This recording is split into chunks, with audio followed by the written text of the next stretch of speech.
Pesan Presiden adalah harus jadikan penyelenggaraan haji itu menjadi instrumen yang lebih luas. Jadi kita sebut ada three sukses. Iya. Sukses ritual, sukses ekosistem ekonomi haji, kemudian satu lagi sukses peradaban dan keadaban. Dia punya dimensi kesalehan pribadi setelah dia naik haji, tapi juga dia punya dimensi kesalehan sosial. Kesalehan sosial itu bisa kesalehan kebangsaan, kesalehan sebagainya. Gitu. Jadi kita PSL-nya seperti ini. Jadi kalau pelantikan, hari Kamis, acara resmi, semuanya pakai jas, pakai dasi kupu-kupu, pakai sarung batik. Jadi istilah kami kalau PSL itu pakaian sarung pakaian sarung resmi gitu. Pakaian sarung L-nya apa ya? Saya lupa ya. PSL. Ada yang bisa kasih tahu?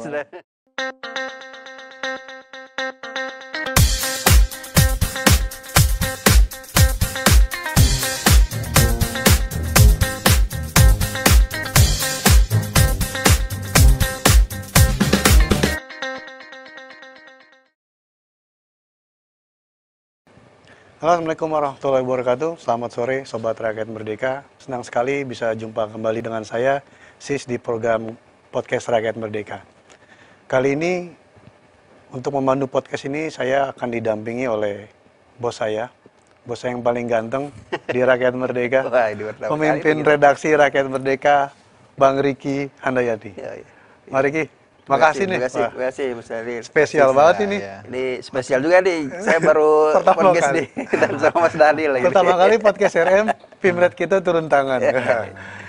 Oke Sobat Rakyat Merdeka, hari ini kita juga kedatangan tamu spesial di bulan Ramadan yang tinggal 10 hari terakhir lah. Last minute, udah masuk last minute, menjelang lagi Idul Fitri, kita kedatangan tamu spesial. Tokoh muda yang sekarang memegang jabatan yang cukup seksi, Wakil Badan Penyelenggara Haji, Dr. Daniel Anjar Simanjuntak. Bang Daniel, Assalamualaikum. Waalaikumsalam, Mas Sis. Sebelumnya, makasih sudah datang, Mas Riki. Makasih sudah diundang. Iya, sama-sama. Ini terima kasih sekali Rakyat Merdeka, Bang Daniel bersedia hadir di podcast kita. Apa? Bang Daniel, oke. Kita mau ngomongin apa nih? Ngomongin apa nih? Kita badan haji aja. Ini kan badan baru ya, Mas Dadi. Saya tuh pengen, ini kan badan yang baru yang dulunya kan di Kementerian Agama kan nantinya. BPIH dulu namanya. Iya, yang saya ingin tahu itu kalau dalam Al-Quran itu kan ada asbabun nuzul ya. Nah ini badan ini asbabun nuzulnya nih gimana nih? Pak Prabowo itu memilih jadi badan ini. Ya, jadi sebenarnya hampir di setiap Pilpres, kan 2014, 2019, 2024, salah satu isi visi Pak Prabowo itu adalah mendirikan atau membentuk yang namanya Kementerian Haji dan Umroh. Jadi di 2014 namanya Kementerian Haji dan Umroh, 2019 Pak Prabowo juga divisinya membentuk Kementerian Haji dan Umroh. Di 2024 itu namanya Kementerian Wakaf dan Haji. Haji dan Wakaf pada saat itu.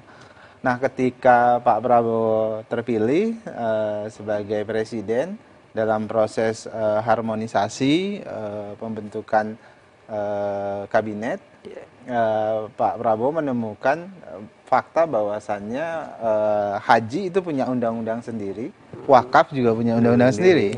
Nah, dalam undang-undang haji itu salah satu yang krusial itu bunyinya bahwasannya penyelenggaraan haji itu dilaksanakan oleh Kementerian Agama. Jadi secara eksplisit disebutkan kementerian yang menyelenggarakan haji sehingga ini jadi obstacle, jadi barriers untuk pembentukan Kementerian Haji pada saat itu. Akhirnya ditambah ada beberapa hal lain lah. Kemudian akhirnya Pak Prabowo memutuskan untuk membentuk namanya badan setingkat kementerian, yaitu Badan Penyelenggara Haji namanya. Jadi badan setingkat kementerian ini belum bisa melaksanakan haji atau bertanggung jawab penuh terhadap penyelenggaraan haji karena ada obstacle undang-undang ini. Sehingga di 2025 ini kami di Badan Penyelenggara Haji belum bertanggung jawab, belum punya otoritas untuk penyelenggaraan haji sepenuhnya, masih di bawah Kementerian Agama. Sehingga di Perpresnya kami punya fungsi dukungan dan pengawasan. Jadi 1 tahun ini Mas Riki, kami fokus melakukan tugas-tugas dukungan dan pengawasan. Kita mengawasi semua penyelenggaraan haji di 2025 ini sambil kemudian mempersiapkan diri untuk menjadi penyelenggara atau otoritas tunggal penyelenggara haji di 2026 nanti. Seiring dengan proses penyusunan atau revisi undang-undang. Sekarang revisi undang-undang sedang proses di DPR. Insya Allah kami berharap di bulan Mei itu bisa tuntas sehingga di bulan Juni kita bisa melakukan persiapan penyelenggaraan haji di 2026 nanti. Nah, dulu kan penyelenggaraan haji jadi tanggung jawab Kementerian Agama melalui Dirjen PHU, penyelenggaraan haji dan umroh. Nah, nanti konsepnya tentu di 2026 tidak ada penyelenggaraan haji lagi oleh Kementerian Agama setelah revisi undang-undang. Semua tanggung jawab otoritas perhajian itu ada di Badan Penyelenggara Haji atau apapun namanya nanti setelah. Oh, berarti ada peluang berubah juga, bukan badan lagi, bisa jadi kementerian juga. Nah, mayoritas DPR menginginkan itu, tapi juga kita tidak tahu nanti dinamikanya seperti apa. Bagi kami sih di Badan Haji tidak masalah apapun namanya. Memang salah satu yang kami usulkan itu namanya Badan Haji dan Umroh. Gitu, atau Kementerian _Badan Haji dan Umroh. Tapi yang jelas kan bagi Presiden badan ini harus setingkat kementerian. Kalau kementerian dia akan lebih gemuk begitu, tapi kalau badan dia relatif lebih ramping, namun setingkat kementerian. Karena bedanya kan badan ini nanti akan sampai ke bawah, Mas Sis. Karena kan Kementerian Agama punya Kakanwil, ya, bidang haji, ngurusin haji, maka dia spin off, dia shifting saja. Jadi nanti Kementerian Agama di bawah, Kakanwil Agama dipecah jadi 2, Kakanwil Agama dan Kakanwil Haji. Di kabupaten kota kantor urusan agama dipecah juga 2, jadi semuanya dipecah jadi 2. Dan ini proses persiapannya, proses spin-off-nya juga sedang berlangsung. Jadi transisi institusinya nggak terlalu berat ya. Jadi tidak kompleks, kemudian tidak juga memakan biaya, karena kan infrastrukturnya sudah ada semuanya. Suprastrukturnya SDM juga sudah ada semuanya. Jadi tinggal spin-off. Jadi yang di Kementerian Agama semuanya yang urusan haji pindah ke Badan Haji, yang di bawah juga begitu. Ya tinggal biasa kan ini institusi besar, kemudian biasanya institusi lama agak nah tinggal tentu keikhlasan dari institusi lama, apalagi ini sudah jadi perintah dan amanat dari Presiden. SDM-nya sebetulnya nggak pengaruh. Nggak pengaruh, SDM-nya kan ada dari PHU, tinggal pindah ke kami. Nah, sebagian nih sekarang di SDM BP Haji di masa transisi ini 70% SDM dari PHU, dari penyelenggaraan haji dan umroh Kementerian Agama, yang kemudian mereka pindah menjadi ASN Badan Haji dan Badan Penyelenggara Haji. Sebagian juga karena memang perintah Presiden adalah ini harus jadi wajah institusi yang baru. Wajahnya itu harus wajah integritas, dia blend dari banyak SDM, sehingga 70% dari karena mereka memahami hal-hal teknis terkait penyelenggaraan haji, namun sebagian juga ada dari KPK, ada 7 penyidik KPK yang dulu nggak lulus TWK, yang sekarang di kepolisian, kemudian saya rekrut di BP Haji. 7 orang itu ada yang jadi direktur, ada yang jadi Kasubdit, kemudian ada yang jadi inspektorat, jadi ada juga dari kejaksaan, ada dari Kementerian Keuangan, ada dari Kementerian Hukum,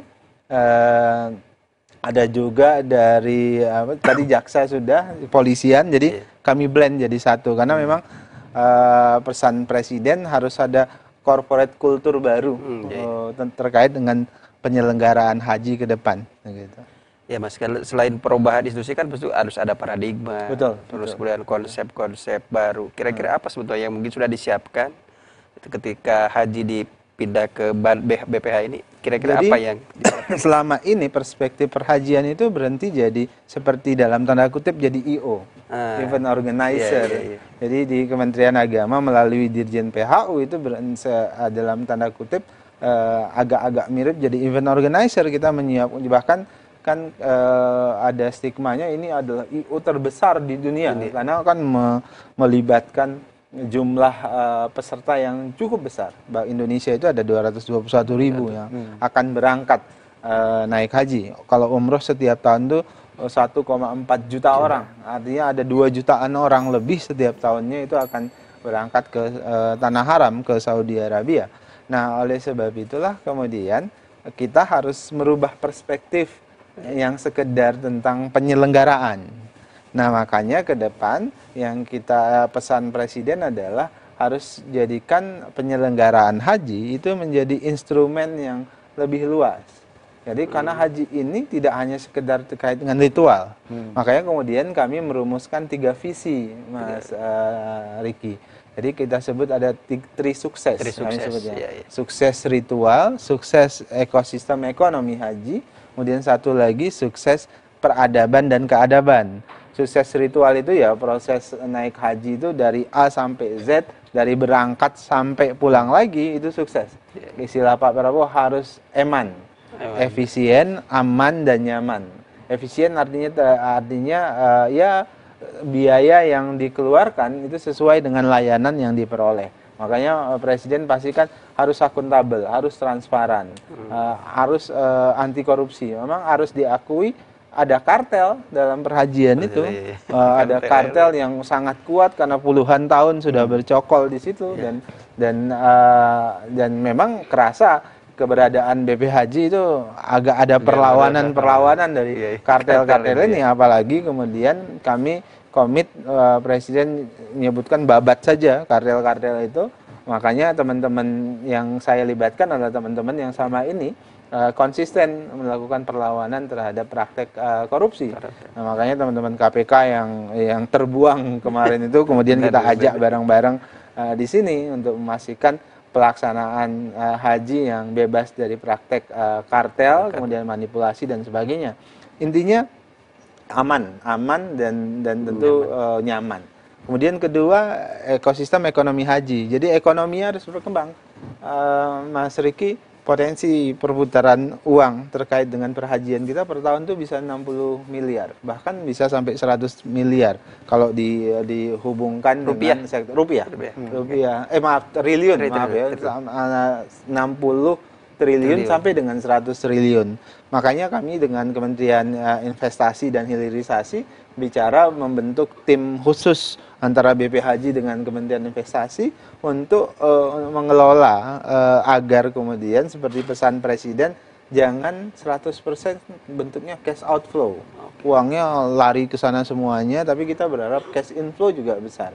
Makanya kemudian pengembangan ekonomi haji itu kita rumuskan. Misalnya kita ingin pastikan semua bahan makanan yang digunakan oleh jamaah haji itu bisa berasal dari Indonesia.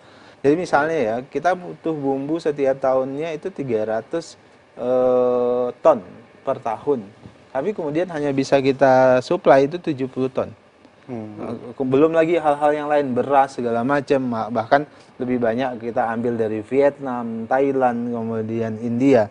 Makanya ke depan kita pastikan semuanya menggunakan produk lokal yang kemudian digunakan di sana. Kemudian misalnya pesan Presiden bagaimana caranya bikin kampung haji di Makkah dan Madinah untuk memastikan uangnya juga bisa kembali ke Indonesia. Kemudian pelayanan terhadap jamaah bisa lebih efisien, bisa lebih murah dan sebagainya.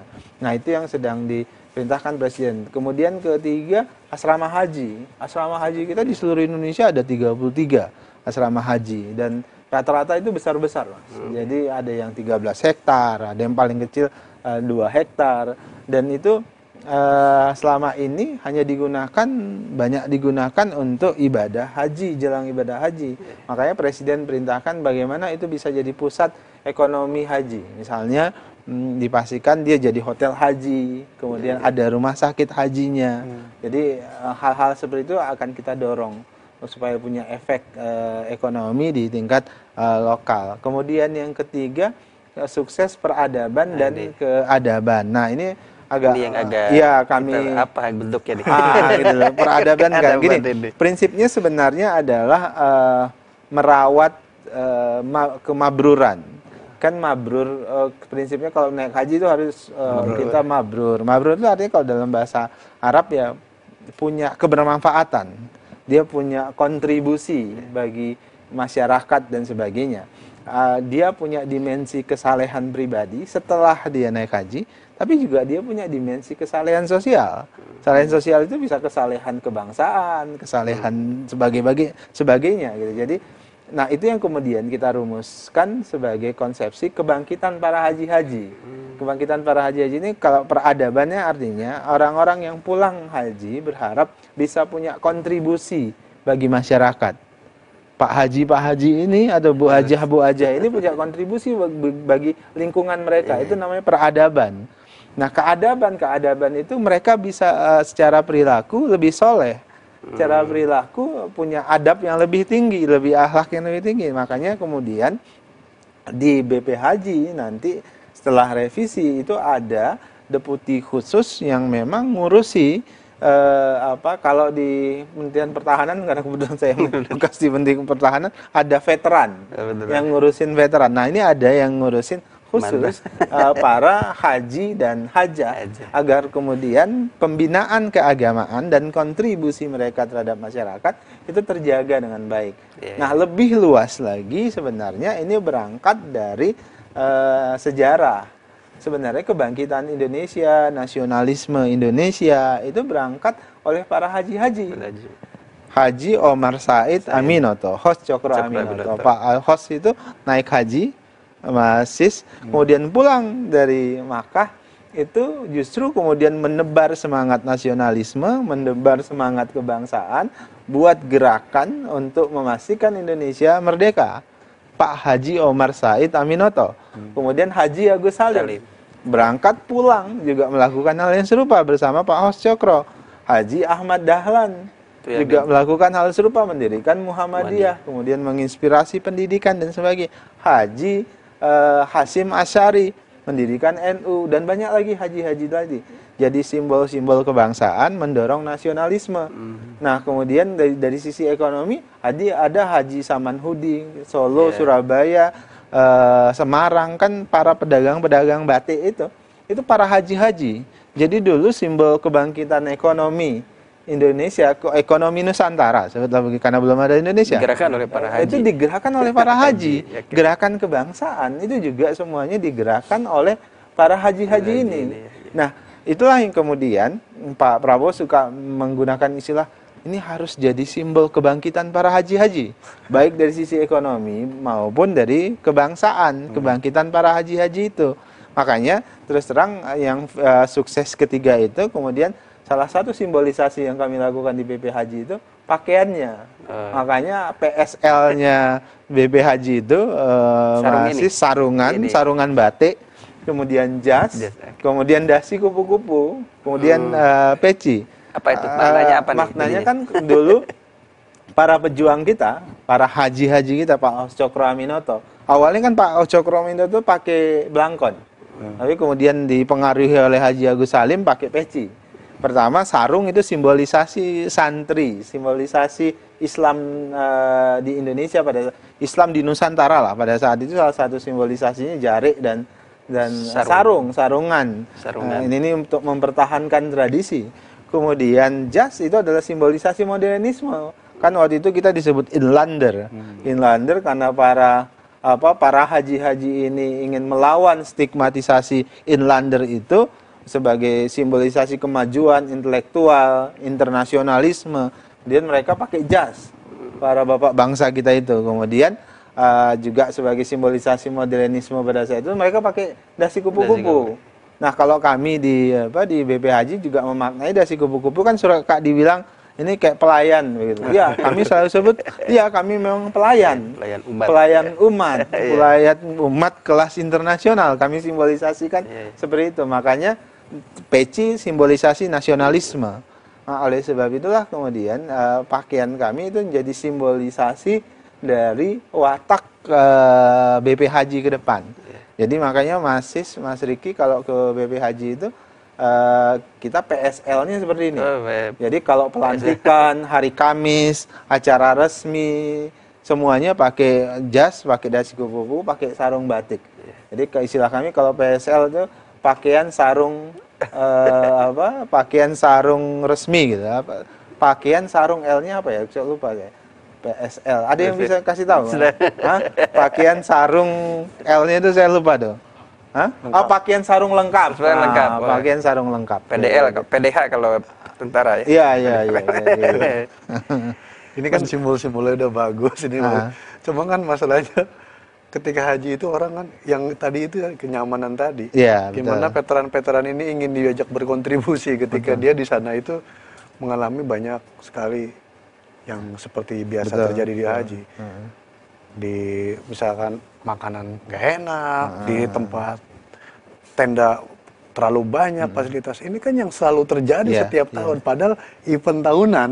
Tapi ini jaminannya gimana dari itu hal yang primer ya, itu yang dasar yang makanya kan itu yang pertama ya, sukses ritual istilah kami yang harus efisien, aman dan nyaman. Salah satu masalah utamanya itu tadi karena ada kartel yang tidak mudah. Oleh sebab itu kan konsentrasi kami pada saat penanganan haji nanti di 2026 karena harus saya garis bawah ini 2025 ini penyelenggaraan haji sepenuhnya itu masih tanggung jawab Kementerian Agama. Nah, sedangkan kami melakukan tugas-tugas pengawasan. Nah, 2026 setelah revisi undang-undang dipastikan semua otoritas perhajian itu jadi tanggung jawabnya Badan Haji dan Umroh atau Badan Penyelenggara Haji. Nah, maka hari ini Mas Sis kami melakukan pemantauan terus-menerus, kemudian membuat SOP terbaru. Ada sekarang yang kita siapkan 163 SOP penyelenggaraan haji yang terbaru. Artinya kami melakukan pengamatan secara intens, modifikasi yang sudah terjadi hari ini supaya ada SOP yang terbaik. Misalnya penerbangan kita itu 30% dari biaya haji. Artinya biaya haji itu 30%-nya untuk penerbangan. Dan kita ketika terbang, jamaah kita itu membayar 4 tiket sebenarnya. Kenapa? Karena pesawat kita charter. Jadi pulang, berangkat, ngantarin begitu. Pesawat itu ketika kembali itu kosong. Berarti kan harus dibayar oleh jamaah karena charter. Nah, kemudian itulah yang kemudian salah satu yang sedang kita pikirkan bagaimana bisa menekan biaya itu. Dengan cara misalnya hari ini seminggu ini saya mengirim sestama ke Saudi Arabia untuk ikut bicara dengan Kementerian Pariwisata di sana. Jadi kebiasaan orang Arab ketika musim haji mereka keluar, terutama yang punya uang. Nah, kita ingin bikin paket-paket wisata yang ke Indonesia. Makanya kita pengen pakai pesawat tadi itu. Misalnya ada potongan paket wisata 50%. Itu akan membantu penekanan biaya penerbangan nanti. Nah, kami akan bicara dengan Kementerian Pariwisata di sini juga untuk memastikan bagaimana caranya supaya bisa dikembangkan paket-paket wisata khusus untuk orang-orang Timur Tengah.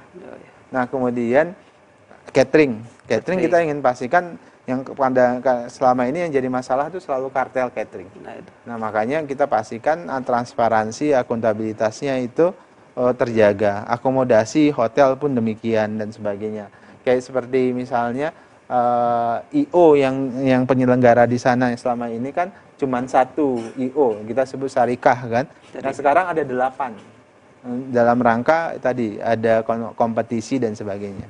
Kira-kira gitu. Mas, itu menarik main kartel itu. Selain di catering, di pos mana aja yang terdeteksi bahwa kartel haji itu bermain? Banyak, hampir semua di hotel, akomodasi, ya itu juga terkait dengan itu. Makanya kuncinya harus transparan, akuntabel. Nah, ini yang paling berbahaya karena yang juga jadi tantangan itu adalah karena banyak praktek dalam tanda kutip manipulasi dan korupsinya itu di luar negeri. Makanya kami ingin bicara dengan KPK untuk melakukan pengawasan intens, karena kan ini di luar juridiksi dari aparatur hukum kita gitu. Itu yang banyak terjadi. Misalnya pernah kejadian misalnya tertangkap di sana gitu, tapi kan nggak bisa ditangani. Makanya perlu ada pembicaraan secara intens terkait dengan penanganan hukum di luar negeri, khususnya di Saudi Arabia. Di dalam negeri nggak ada? Di dalam negeri juga pasti ada praktek-praktek begitu. Dan ya kan, setahun berapa bulan ini saya pelajari itu terus dengan teman-teman, apalagi ada 7 teman-teman penyidik KPK yang juga banyak menangani kasus haji dulu. Kan yang 7 teman-teman kita ini dulu yang menangani banyak kasus juga di Kementerian Agama, misalnya kasus Al-Quran, kasus Kiswah, ada beberapa kasus lain yang ditangani oleh teman-teman itu, dan mereka juga menangani masalah haji dan sebagainya, sehingga tahu karakteristik dari praktek-praktek korupsinya. Mengantisipasi ini Mas, antrian yang sangat banyak sekali, ada nggak intervensi yang akan dilakukan? Pertama tentu perbaikan data. Karena data kita nggak transparan selama ini. Kita mau pastikan data kita transparan dan bisa diakses oleh seluruh jamaah, sehingga tidak ada kong kali kong urutan. Nah itu yang agak serius kami walaupun terus terang Mas Riki, Mas Sis, pasti perlawanan terhadap kami itu akan masif, karena ini sebutlah dalam tanda kutip industri yang besar. Selain kalau jamaah kan memahaminya sebagai ibadah, tapi beberapa orang menyebut ini adalah industri yang sangat besar, sehingga pasti ada perlawanan, dan saya sadari penuh apa yang kami lakukan hari ini. Kedua yang harus kita lakukan memang memastikan kita dapat kuota lebih. Tapi tentu PR kita adalah kita harus tingkatkan infrastruktur kita, kesiapan kita. Nah, ketiga, kita harus pastikan bisa juga kerjasama dengan negara-negara tetangga. Jadi ada negara-negara tetangga yang kuotanya tidak bisa dipenuhi, Mas Riki. Betul, itu bisa kita pakai. Jadi kan jumlah umat Islam di dunia ini ada sekitar 2 miliaran. Sedangkan yang ditampung setiap tahunnya untuk naik haji kan 2 jutaan. 2 juta. Apalagi nih Saudi rencananya dengan visi 2030 itu bisa mau nampung 3 juta, mau nampung bahkan sampai 5 juta, sampai 9 juta. Itu akan bisa mengurai antrian, tapi di sisi lain akan menyebabkan keruwetan pengelolaan juga, karena jamaahnya lebih banyak. Nah, oleh sebab itulah kan ada daerah-daerah, misalnya Filipina ya, setiap tahun mereka itu dapat kuota 5.000. 5.000 itu hanya sama ya mirip-mirip kayak Aceh lah ya. Jadi untuk Filipina ada. Filipina 5.000 dan hanya bisa mereka penuhi itu 3.000. Artinya ada 2.000 yang kosong. Itu lumayan kalau kita dapat, tapi mereka jadi jamaah hajinya Filipina gitu. Jadi itu yang sedang, karena kalau pakai jamaah haji kita, maka akan pakai space kita dan itu akan muncul kerumitan lagi. Misalnya ada Kazakhstan, negara-negara Uzbekistan, banyak tuh negara-negara yang kuota hajinya tidak bisa dipenuhi. Nah, itu 3 cara itu sementara ini yang sedang kita jajaki. Bang Daniel, sebenarnya menarik banget obrolan ini. Cuma waktu kita juga yang terbatas, jadi kita harus batasi juga karena mau ada acara. Oke, Sobat Rakyat Merdeka, demikianlah obrolan kita dengan Bang Daniel Anjar Simanjuntak, obrolan yang sangat bermanfaat bagi kita semua. Harapan kita semua semoga ke depan pelaksanaan haji di Indonesia akan semakin baik dan semakin baik lagi. Bang Daniel, makasih waktunya. Sama-sama. Sis. Makasih. Salam dari saya, Sis, dan Bang Riki. Oh iya. Pamit undur dari Sobat Rakyat Merdeka. Jangan lupa like dan subscribe YouTube Rakyat Merdeka TV dan nantikan terus program-program YouTube Rakyat Merdeka. Salam Rakyat Merdeka.